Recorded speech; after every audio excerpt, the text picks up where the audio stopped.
I never really had to do a lot of public speaking, so this class it's definitely giving me a lot to work for, a lot to work with, and watching the two videos, it made me realize that I have a lot more strengths than, or a lot more weaknesses than I do strengths. But when I was watching the video, one of the strengths that I had found was that um, if then um, there comes the death of boredom, which Phil talked about. And nobody wants to sit through a presentation wherein you're boring and talking so monotone like this. People are going to fall asleep. Even when a normal conversation, I talk to my friends, I'm not going to be like, oh, so how was your day? You got to put in some latent spirit. And so your voice will go up and down and you'll laugh and say, oh, get a little excited. But if you're giving a presentation, you can't just be monotone. Like, that's not even presentation. I don't even see how that's even talking at all. You're going to put everybody to sleep. Um, Another weakness is, or I guess another strength would be,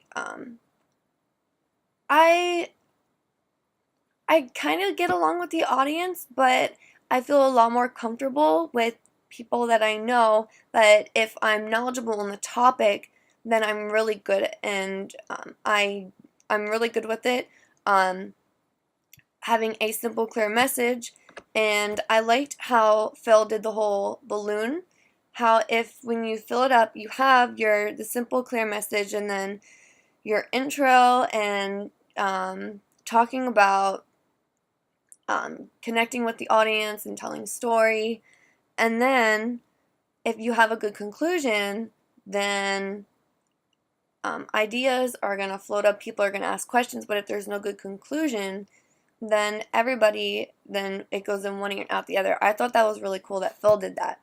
Um, and I guess that's kind of a strength. If I'm really good on the topic, then I know that I'll be able to be more direct with my presentation. I'll be able to talk about it a lot more, like I won't repeat, I won't stutter, and I'll do well with the audience.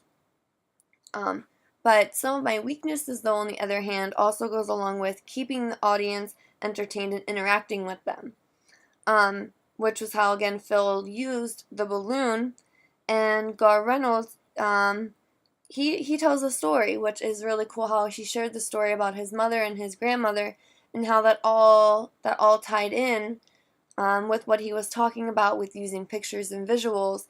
And I guess that's something that I can work on with doing a presentation, is have some visuals, have a story to tell that will connect with what I'm presenting or talking about, because it'll keep the audience interacted, keep them interested, wouldn't want make them falling asleep.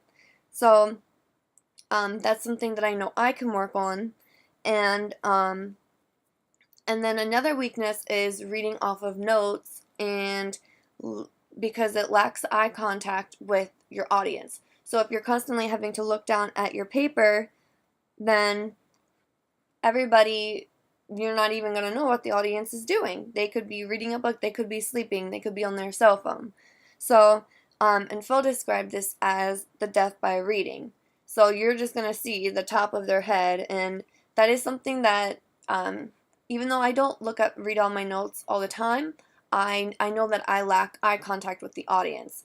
And, I'll either look down, look to the side, I won't be looking at someone directly, and that's something I know that I can personally work on, and kind of I can improve on keeping the audience entertained and interacting with them, because otherwise then people they're gonna enjoy it more. Um, and as Gar Reynolds talked about, with high school students, they stepped away from the podium, and it helped them gain more self-confidence, and which is something that I need to work on, because I kind of stand in one spot all the time. If I'm moving around and not just standing there reading down my notes, the audience is going to be more interested. So I know that's something that I can work on, and it'll help me with my confidence. The goals that I set for myself for this class is engaging with the audience more and connecting with them. becoming more knowledgeable with the information, so I don't have to constantly look at my notes and my words will just kind of flow thoroughly, and I won't be having to and I'll be able to keep more contact with the audience because I'll feel more comfortable with knowing what I'm talking about.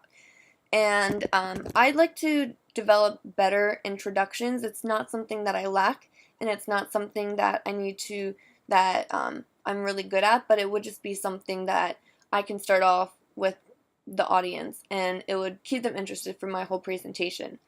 Um, so I know like I have a good voice. I'm not monotoned, and I do have some connection with the audience, but it is something that I know I can improve on, as well as just um, getting better at reading my notes and being knowledgeable, because that'll really help when telling a story and kind of interacting more with the audience. And I just it would be a good improvement, and those are my goals.